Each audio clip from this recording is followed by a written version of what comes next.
Hello guys, today I will be going out to battle an A-10 Warthog.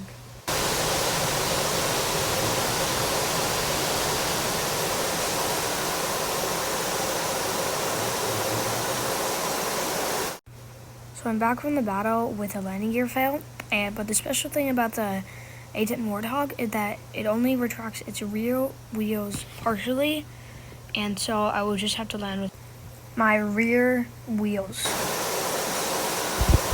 Here I go.